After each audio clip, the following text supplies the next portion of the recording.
welcome back to the episode of Bagged and Board. I am Vlad St. Valentine. Over here next to me is Mr. Joseph Bowen. How's it going, brother? I am doing great, and I am drunk. All right, then. Also over here on this side is Mr. Reggie Lincoln. What's going on? The only one who matters, man. How you doing? I feel great. It's good to be back, and I'm completely sober. All right, then. Let's fix it. What? Could be this way. No, yeah. Get that way. Yep. There we go. You're good. You're You're good. contaminating my protein, man.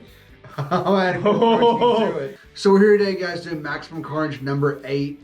We're just hitting, just breaking past the halfway point in our story here. And honestly, not a lot happens in this one. No. I disagree. I disagree on that one. Really? I thought this was pretty quick. I straight to the disagree. point. I think there's quite a bit that happened, actually. I guess we'll get to it when we get to it, but I think there's more to it than you think. Okay. Here's my bullet points, though. My bullet points are relative. I had 5 bullet points for this one. Okay. J. Jonah Jameson scene. Meh. Yeah, that happens. Okay, just the opening J. Jonah Jameson scene. That's one. Yeah. All right. Peter's fake parents and Aunt May go and check on MJ. We had SpiderMan and pals breaking into J. Jonah Jameson's office and strong-arming him into putting out a thing. Yeah. Which is what Carnage did previously. Yeah. Yeah, we had the in-between moment of MJ being checked up on by May and her family and them getting mugged and rescued by Flash Thompson and Molten Man, which was weird. That was weird. Because Molten Man's like, this building's about protection. It's like, just this building? You couldn't be out helping the rest of the heroes protect the rest of the city? So maybe I need a little more... Who the fuck is Molten Man? But, all right. So we get our opening scene with, they strong-arm J. Jonah Jameson into putting out a Spider-Man and all the buddies. So you got Firestar, Cloak, you got Venom, and Black Cat. And they convinced Jay... And Firestarter, yeah. Firestarter, yeah. Is it Firestarter? Drew Barrymore is in there. And the music... Sorry, the guys from Prodigy are in there. Prodigy. Okay, the Firestarter. Rest in peace. It's Firestar. I love you. And they convince him, strong-arm the same way Carnage did, to put a headline in the newspaper. To set a trap. To set a trap for Carnage. Yeah, exactly. My first fucking thought was, when the hell does Carnage have time to read a newspaper? Which I was thinking the same thing. I'm sorry. But he's busy going through a murder spree. What does the newspaper matter to him? At least they had the wherewithal to show him stealing a newspaper off a guy in the very next scene and him reading it. Because I guess he saw his name on a headline, so he stole the newspaper from the guy and looked at it. They tried to make it make sense. Whatever, man. It just seems like...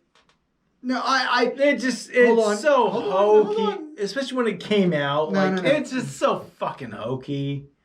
What the hell are you talking about? You're drunk. No, he's not gonna read the newspaper. He's on a murder spree. He's on a murder spree. He goes to the park. He sees a guy who's reading the newspaper. Listen, he sees his name on it. No. See, here's your mess. You're fucking up. I get where you're going with it. Listen, I buy it. Let's change. You like this fucking guy? Let's flip the script. Squipt? SQUIPT squipt. No, this is fine. I've earned this. Okay, so you flip the script, right? So you're on a murder spree, right? Uh-huh. Okay, let's think this way. Yeah, I'm a murder spree. Let's say you. Yeah, you. Me. Your pretty face is on a murder spree, okay? Hey, look at me. God damn. You gave my whiskey to Reggie a long time. Hey, Reggie. How long before you noticed that? Did you just now notice it? No, it's been a while, but I didn't need it until just now. What are you writing over there? Reggie, okay, don't listen. We don't need this. This is that Dave Chappelle sketch about the one black guy in Real World. Hold on. Wait a minute. My bottle's not even onto the fucking table. This is mine. Where's the table? It's right here. The table's right here. Wrong word.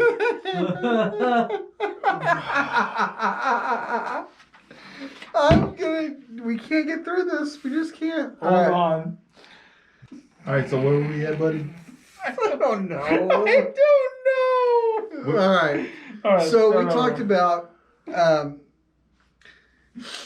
about getting strong armed? We talked about Spider-Man the gangs, Spider-Man and crew strong-arming JJ into putting on a headline that would lure Carnage back to the orphanage. Pretty much setting up a trap. Right, which is the same trap Carnage set up for them previously as well, because Carnage went to him previously for the same thing. Yeah, and again, I agree with you guys. It's goofy that Carnage would spend time reading a newspaper, but they did try to. It's the 90s. They didn't have the internet yet. Well, they tried to show that they showed the scene of him seeing the guy in the park reading a paper that had his name on the headline, and him going, "You're done reading that," and ripping it from him. But, right, and like taking his heart with it as well. But yeah, I get it. Yeah. But at least they, as the artists, thought what we all thought as the reader, going, "Who? When the hell does Carnage have time to read a newspaper?" I was thinking that the whole time. But they went through. I'm sorry. If I'm going on a murder spree, at no point am I going to stop and go, "I wonder what the newspaper is thinking of me." But they set up the trap for Carney, and we go from that to apparently Aunt May and Spider-Man's fake parents can't get a hold of. Right. They don't know what's going on. They can't get a hold of Peter, and they can't get a hold of MJ because apparently little Normie Osborn's been a little bastard and knocked the phone off the hook last time they were visiting. You had me at Normie because Normie is a bastard name. It is a little shit name. It's a and they're shit really name. playing it to be kind of a little devious. I promise that he doesn't know how Tiddlywinks works. I honestly didn't remember him much from reading this story as a child.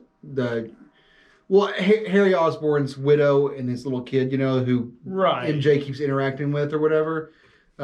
He's Norman Jr., little Normie Osborn, then Norman Jr. I bet he touches himself. Or you call Norman Jr. because you're not the junior. You're like your name is your granddad, right? So yeah, he's not Norman. He'd just be Norman also. Norman. Yeah. The third at best. Well, no, he wouldn't be third because they're there's not no even second. third. Yeah, there's not even a second. You're Norman, I guess. All right. You don't deserve it. Little Normie Osborn. But the few times we interact with him, he's kind of played off as a little bastard. Yeah, he's challenging you. He really has. Little. You want to fight, Normie? Bet you want to fight. What were you saying? Oh, no, I was just agreeing with you. Like, he is somewhat of a bastard. Yeah, he's a little shit. They go to visit MJ, and they're, again, accosted on the street by some thugs the same way last time Aunt May went on Spider-Man's dad went The gang is called the Bedrocks. Dude. Twist. Right, and the name is so bad. Marvel. I think it's Yabba Dabba Awesome.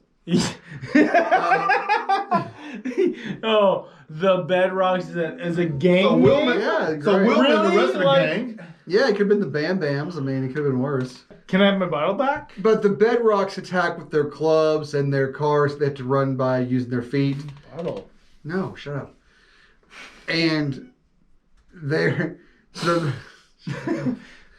the Bedrocks try and attack Aunt May and fake Spider-Man's parents, and they're saved by Flash Thompson, who just comes out of nowhere.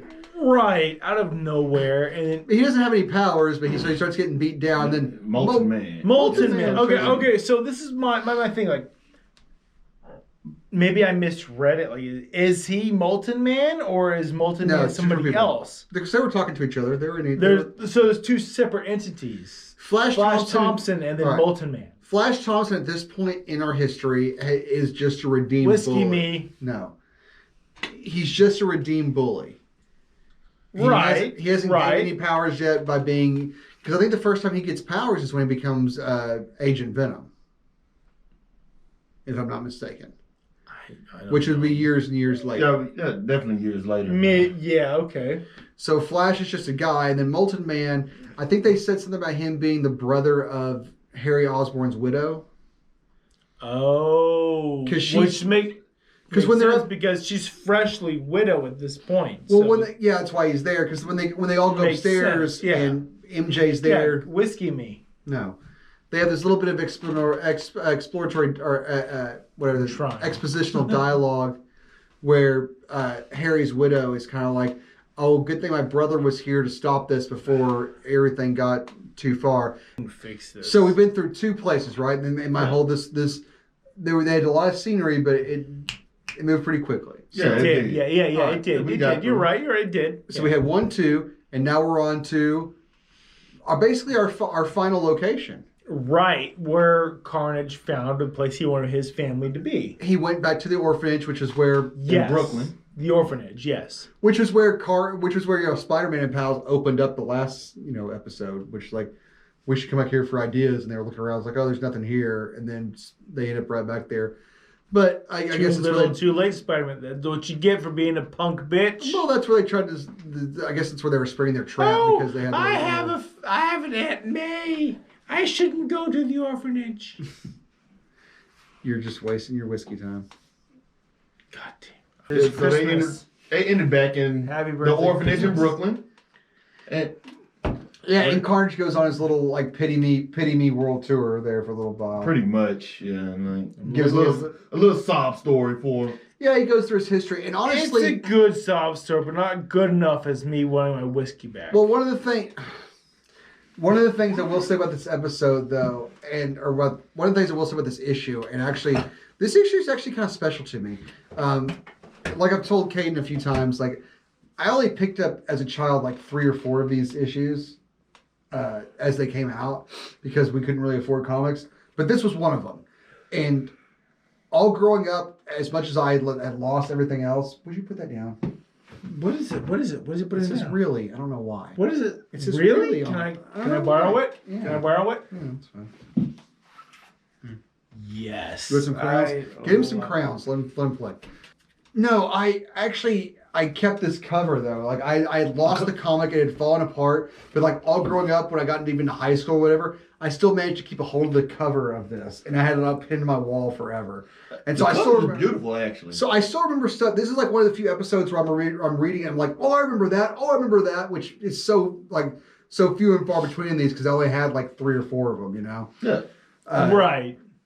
But like the torture scenes of this, or Carnage reminiscing about his torturous past, actually stuck with me because that image of the schoolmaster or whatever he was with the whip, I still remember that as from a child, man. That always stuck with me, And the kids like tripping him I always thought that was in the last issue for whatever reason, because like Right. issue 14 starts with Carnage like having a breakdown. He's like cuddled up, like having flashbacks and stuff. Well, he's a deeply disturbed individual who's been very tormented, and he's funneling that torment into rage. And we see later on that he acts like it's no big deal. And here in this scene, he's just like showing all of his little pals because he's taking everyone through a little tour. He's like, Right. this is Pretty where much, this happened. It's like, this is where- giving out what's creating him, his purpose, pretty much. Right. But he's acting like exactly. He's acting like it forged him into something stronger. But and I know I'm jumping ahead, but later on we get to issue 14, the very last issue, I think it is. You see that he's not stronger. He's still very Spoiler broken. alert. He's still very broken from these things. I bet he's still DTF. But as they walk through there, and he's kind of giving the little. I know he's DTF. Shriek keeps calling him lover, but he has about as much time to fuck as he does read a newspaper. Right. much. And that's just like the newspaper. But Spider-Man they lay their trap, which apparently the trap was just putting a giant web up and then attacking from behind.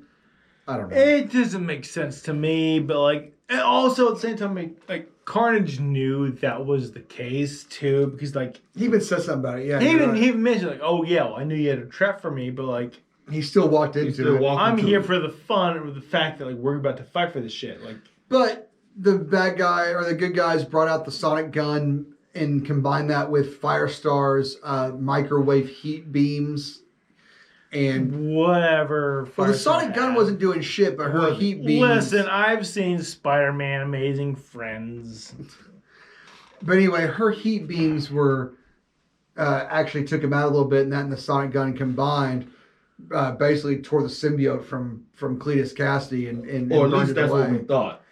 But again, as we saw at the beginning of this series, the symbiote reforms through his blood because it's changed his metabolism. So Right, and that's okay. So this is what I like the most because like they thought they had him, yeah, right? So they legit. this is how thought, we end, by the way, guys. Right, so this is how we end. Like I legit thought like they had him. Like that was it. Cletus Cassidy. He has no more Carnage. He's done. Period. Shriek slashes his face which then realizes like, oh no, the Carnage symbiote is a part of his blood. And as such, as soon as she slashed his face, Carnage came back, no problem. Carnage reforms, and Spider-Man's and Spider-Man and Venom are just looking at it going, we got plan B, and that's how we end. Yeah. Right. It's where we saw. To be continued. Like, this is proof. Like, this is not like an external thing. Like, it's in his blood. So you cannot cut this man. As soon as you do, he becomes Carnage again. So there's no like just stopping the symbiote from having within him because it's... No, you take Cletus Cassidy, you put him in a gas chamber, and you be done with it. Pretty much. That's it, yeah. Anything internally, if you let any of his internal bits out, that those become his own Carnage bits. Bits? It's a bit. But, what do you think, Reggie? What I think, of course, cliffhanger. We're still, Well, yeah, we've been building to that gun for like two or three issues about them getting that sonic gun, and then we find out that the sonic gun is useless. And we keep thinking like, No. oh, they finally got the plan. Nope, no, we don't. We got to think of something else. No. See, okay, so we're gonna fight, okay, because you want to listen. This is important shit. Like we're talking symbiote shit, homie. Like it'd have been fun had he not been cut again. Now, if he'd not been cut in the face by Shriek, that'd have been it. Like she's like, okay, lock Cletus Cassidy up. At the end, Maximum Carnage is up to like 16, wherever we're at. Okay, but listen. But like, it's in his blood. Like the symbiote is in his blood. Yeah. So if at any point the blood comes out, Carnage comes back. Yes. Period. Yes. Like, end of story. Okay. Which point? Don't bleed him. Like, hold on. Like, no. What I said was that's got nothing to do with it. What I said was that sonic gun didn't really work because we have a scene where Venom is blasting with the sonic gun, and he's just walking right through it. The only thing that affects him is Firestar's heat wave. And pretty much. And the two mixed worked. Yes. Until I don't know if it was the two or it was just her. Oh no, it was both at once. That's what they implied, but honestly, true. I think that's what the writing is supposed to mean it to, but the way it was actually written, it seemed like to me, it was like, I think it looks like it was just her. Because, like, he's walking through the beam, and, like, Eddie Brock's hand, like, the symbiote's, like, pulling away from his hand, and he's not even, like, in the beam. It's just near the beam. Right, yeah, right. So it's so powerful that just being near it is making the symbiote pull away from his hand. Okay, because, again... Carnage is just walking through like it's nothing. Yeah, because you gotta think about, like, the average symbiote cannot handle heat, and it cannot handle sonics. Fire and sonics. Right. In this case, they had both. But he's something different. He's some... Exactly. It's built into his blood. Yeah. But yeah, pretty much looking forward to the next issue. We're going to see what else they got to have for him. I think this issue moved along so quickly, and we did get a couple of different scenes and a couple of different locations, but it didn't feel like there was a whole lot to this one.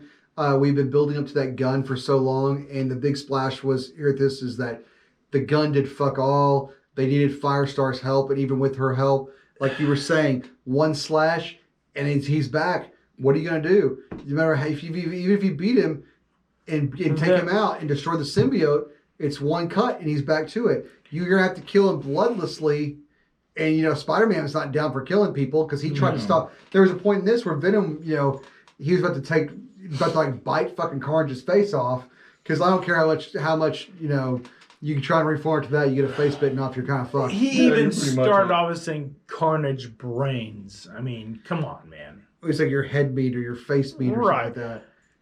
And he was gonna bite the damn dude's face off, and then Spider-Man's like, no, we can't. We have to draw a line somewhere. And it's like, you're doing the Batman thing, man. You're doing the Batman. I can't kill people, and you're gonna cost the innocent. Because you don't want to have blood on your hands and you don't want to feel guilty about it. You're going to let a bunch of innocent other fucking people die because you're going to let this madman live. Like, I'm sorry, it's a shitty premise and it's a shitty way to be. And like, Batman, but Spider-Man can't be like that. Like, they're going to have to kill Carnage. Right. And they don't. And here's... I wasn't trying to spoil it. They punch him hard and throw him into a generator. Listen, here's the thing, like, Spider-Man, no, but he's got a lot of allies who all jump into the fray at some point, which may or may not help the situation. I want my whiskey back. Well, he tried. The people in the fray, i.e., Venom, tried to kill He missed it. Carnage, and I heard it. I just ignored you. I like that. That's why it was worth fucking. And he tries to kill Carnage, but Spider-Man doesn't let him. I mean, Spider-Man's there to police everybody and being the fucking nanny and being Batman about everything. He's trying to play middleman, but it doesn't work so well in this. This is not a situation. time. This is not a time to worry about your delicate sensibilities. No, this is the time to try and save people's absolutely lives. not, because considering at this point the tally that's accrued of like deaths at the hands of Carnage and his family as a whole, like and they keep getting bigger and bigger. oh, it so, just keeps going. Yeah, like, do something about it. Got a at whole this Survivor point, Series you got to team step working aside out. and let someone else.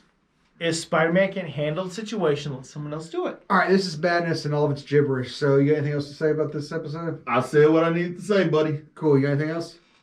I'm good. So, how do you want it for me?